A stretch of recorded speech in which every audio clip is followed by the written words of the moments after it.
নমস্কার, আমি মধুস্নাতা। আমার গল্পের গ্রামোফোন চ্যানেলে আরও একটি পর্বে আপনাদের সকলকে আরও একবার স্বাগত জানাচ্ছি। আজ গল্পের গ্রামোফোন চ্যানেলের নিবেদন শ্রী শরৎচন্দ্র চট্টোপাধ্যায়ের লেখা একটি ছোট গল্প। গল্পটির নাম হরিচরণ। গল্পটি শুনুন। আপনাদের যদি আমার এই গল্পটি ভালো লাগে তাহলে অবশ্যই আপনারা আমার এই চ্যানেলটিকে লাইক, শেয়ার এবং সাবস্ক্রাইব করে নেবেন। আর পাশে থাকা বেল আইকনটিকেও প্রেস করে দেবেন, তাহলে প্রতিবারই নিত্য নতুন গল্পের নোটিফিকেশন সবার আগে আপনাদের কাছে পৌঁছে যাবে। শুরু করছি আজকের গল্প পাঠ। সে আজ অনেক দিনের কথা, প্রায় 10-12 বৎসরের কথা। তখন দুর্গাদাসবাবু উকিল হন নাই। দুর্গাদাস বন্দ্যোপাধ্যায়কে তুমি বোধহয় ভালো চেনো না। আমি বেশ চিনি। এসো তাহাকে আজ পরিচিত করিয়া দিই।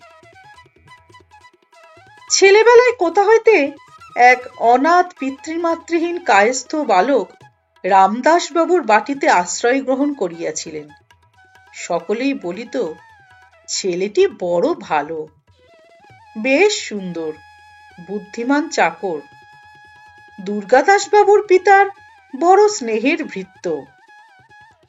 সব কাজকর্মই সে নিজে টানিয়া লয়। গরুর জাপ দেওয়া হইতে বাবুকে তেল মাখানো পর্যন্ত সমস্তই সে নিজে করিতে চাহে। সর্বদা ব্যস্ত থাকিতে বড় ভালোবাসে।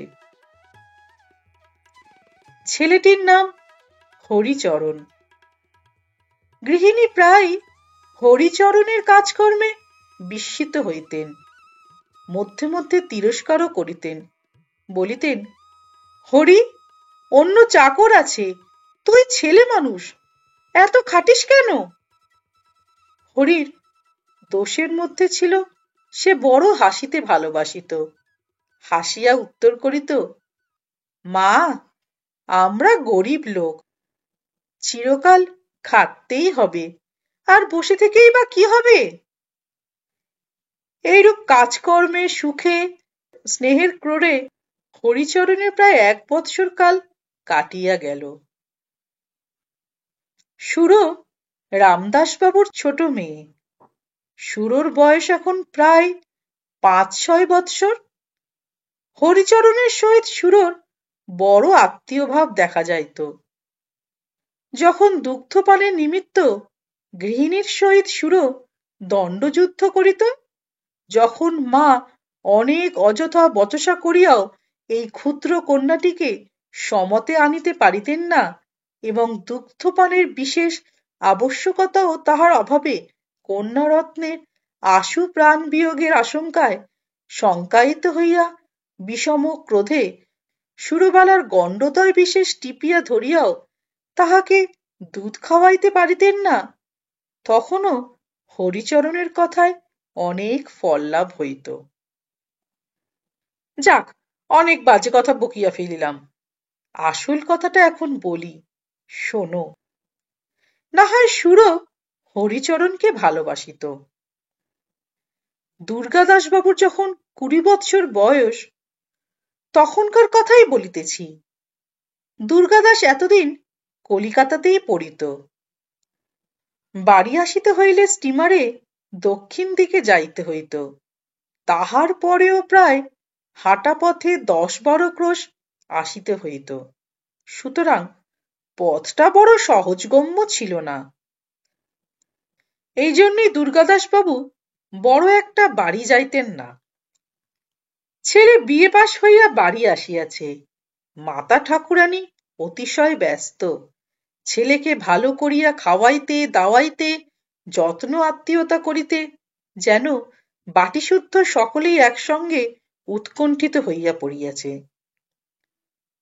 মা, এ ছেলেটি কে গা?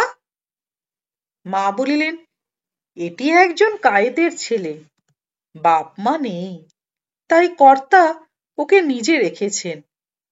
চাকরের কাজকর্ম সমস্তই করে, আর বড় শান্ত, কোনো কথাতেই রাগ করে না।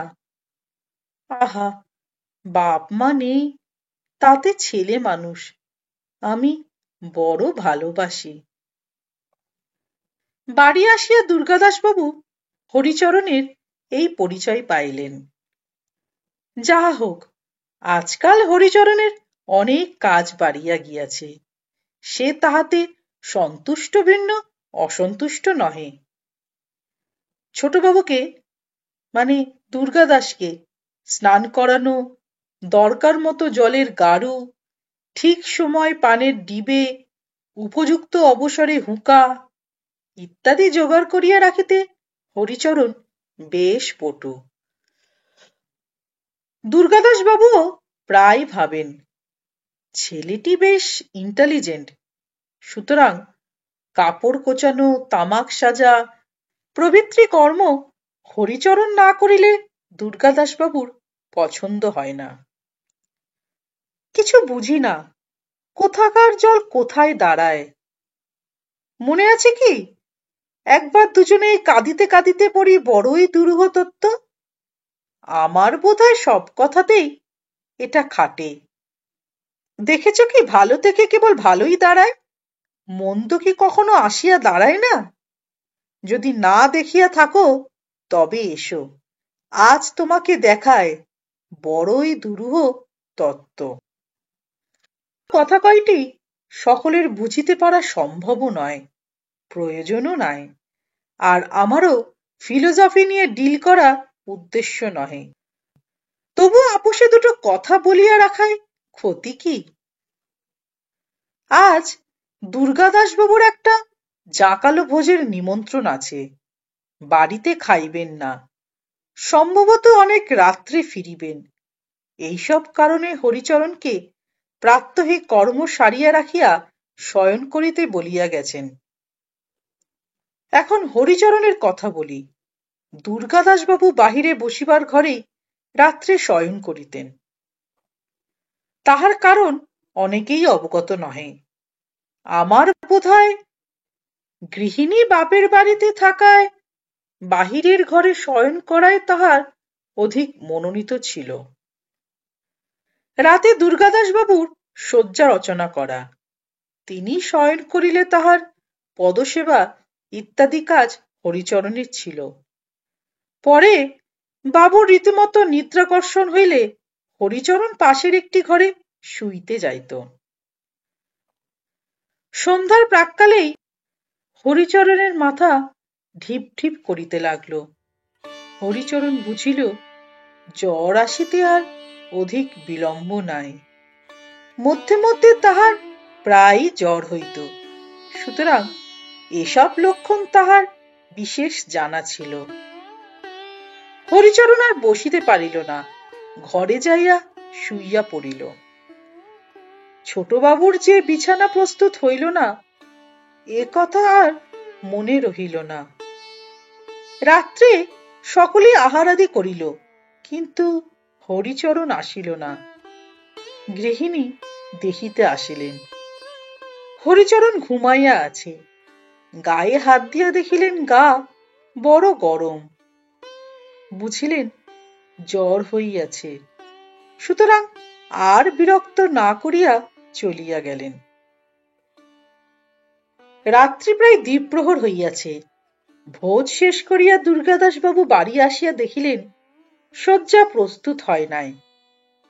একে ঘুমের ঘোর, তাহাতে আবার সমস্ত পথ কি করিয়া বাড়ি যাইয়া চিত হইয়া শুইয়া পড়িবেন, আর হরিচরণ শ্রান্ত পদযুগলকে বিনামা হইতে বিমুক্ত করিয়া অল্প অল্প টিপিয়া দিতে থাকিবে, এবং সেই সুখে অল্প তন্দ্রার ঝোঁকে গুড়গুড়ির নল মুখে লইয়া একেবারে প্রভাত হইয়াছে দেখিতে পাইবেন, ইত্যাদি ভাবিতে ভাবিতে আসিতেছিলেন। একেবারে হতাশ হইয়া বিষম জ্বলিয়া উঠিলেন। মহা ক্রুদ্ধ হইয়া দুই চারিবার হরিচরণ, হরি, হরে ইত্যাদি রবে চিৎকার করিলেন। কিন্তু কোথায় হরি? সে জ্বরের প্রকোপে সংজ্ঞাহীন হইয়া পড়িয়া আছে। তখন দুর্গাদাসবাবু ভাবিলেন বেটা ঘুমাইয়াছে। ঘরে গিয়া দেখিলেন বেশ মুড়ি দিয়াই শুইয়া আছে। আর সহ্য হইল না। ভয়ানক জোরে হরির চুল ধরিয়া টানিয়া তাহাকে বসাইবার চেষ্টা করিলেন, কিন্তু হরি ঢলিয়া বিছানার উপর পুনর্বার শুইয়া পড়িল। তখন বিষম ক্রুদ্ধ হইয়া দুর্গাদাসবাবু হিতাহিত বিস্মৃত হইলেন। হরির পিঠে সবুট পদাঘাত করিলেন। সে ভীমপ্রহারে চৈতন্য লাভ করিয়া উঠিয়া বসিল। দুর্গাদাসবাবু বলিলেন, কচি খোকা ঘুমিয়ে পড়েছে, বিছানাটি কি আমি করব? কথায় কথায় রাগ আরো বাড়িয়া গেল। হস্তের বেত্র যষ্টি আবার হরিচরণের পৃষ্ঠে বার দুই তিন পড়িয়া গেল। হরি রাত্রে যখন পদসেবা করিতেছিল তখন এক ফোঁটা গরম জল বোধহয় দুর্গাদাসবাবুর পায়ের উপর পড়িয়াছিল। সমস্ত রাত্রি দুর্গাদাসবাবুর নিদ্রা হয় নাই। এক ফোঁটা জল বড়ই গরম বোধ হইয়াছিল। দুর্গাদাসবাবু হরিচরণকে বড়ই ভালোবাসিতেন। তাহার নম্রতার জন্য সে দুর্গাদাসবাবুর কেন সকলেরই প্রিয়পাত্র ছিল।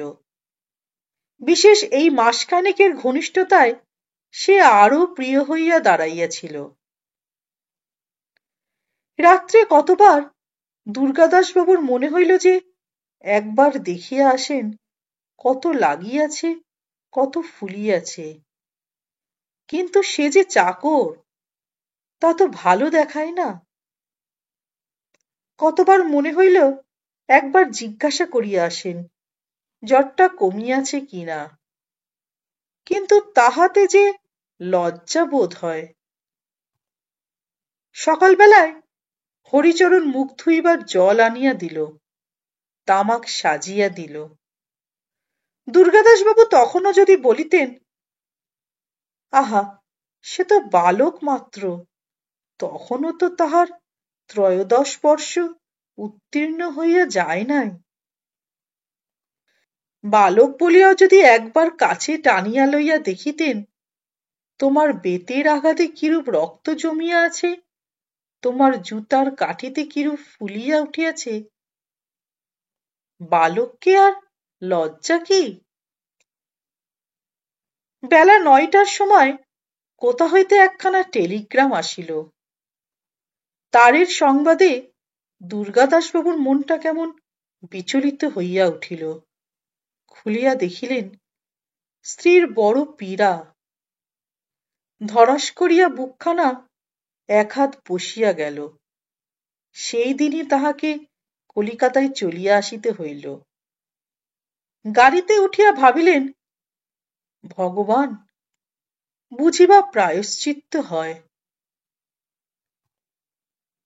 প্রায় মাসখানেক হইয়া গিয়াছে। দুর্গাদাসবাবুর মুখখানি আজ বড় প্রফুল্ল। তাহার স্ত্রী এ যাত্রা বাঁচিয়া গিয়াছেন, অদ্য পথ্য পাইয়াছেন। বাড়ি হইতে আজ একখানা পত্র আসিয়াছে। পত্রখানি দুর্গাদাসবাবুর কনিষ্ঠ ভ্রাতার লিখিত। তলায় এক স্থানে পুনশ্চ বলিয়া লিখিত রহিয়াছে, বড় দুঃখের কথা, কাল সকালবেলা 10 দিনের জ্বর বিকারে আমাদের হরিচরণ মরিয়া গিয়াছে। মরিবার আগে সে অনেকবার আপনাকে দেখিতে চাহিয়াছিল। আহা, মাতৃপিতৃহীন অনাথ। ধীরে ধীরে দুর্গাদাসবাবু পত্রখানা শতথা ছিন্ন করিয়া ফেলিয়া দিলেন। গল্পটি এখানেই শেষ হলো। এই গল্পটি যদি আপনাদের ভালো লেগে থাকে তাহলে অবশ্যই আপনারা আমার পাশে থাকবেন। আর এরকম আপনাদের যদি কোনো প্রিয় লেখকের লেখা কোনো বিশেষ গল্প শুনতে ইচ্ছে করে, অথবা আপনাদের নিজস্ব লেখা যদি কোনো গল্প থাকে যেটি আপনারা সমস্ত শ্রোতাবৃন্দের সামনে তুলে ধরতে চান, তাহলে সেটি আপনারা আমাকে কমেন্ট করে জানাবেন এবং আমাকে সেই গল্পটি পাঠিয়ে দেবেন। আমার ইমেল আইডি আপনারা আমার ডেসক্রিপশন বক্সে পেয়ে যাবেন। তবে গল্পগুলি পাঠাবার আগে এই কথাগুলি অবশ্যই বিবেচনা করবেন যে গল্পগুলি আপনারা আমাকে পাঠাচ্ছেন সেই গল্পগুলি যেন সমস্ত শ্রোতার শোনার উপযুক্ত হয়। খুব শিগগির আমি হাজির হব আরেকটি সুন্দর গল্প নিয়ে এই গল্পের গ্রামোফোন চ্যানেলেরই আরো একটি নতুন পর্বে। সকলে ভালো থাকবেন, সুস্থ থাকবেন। নমস্কার।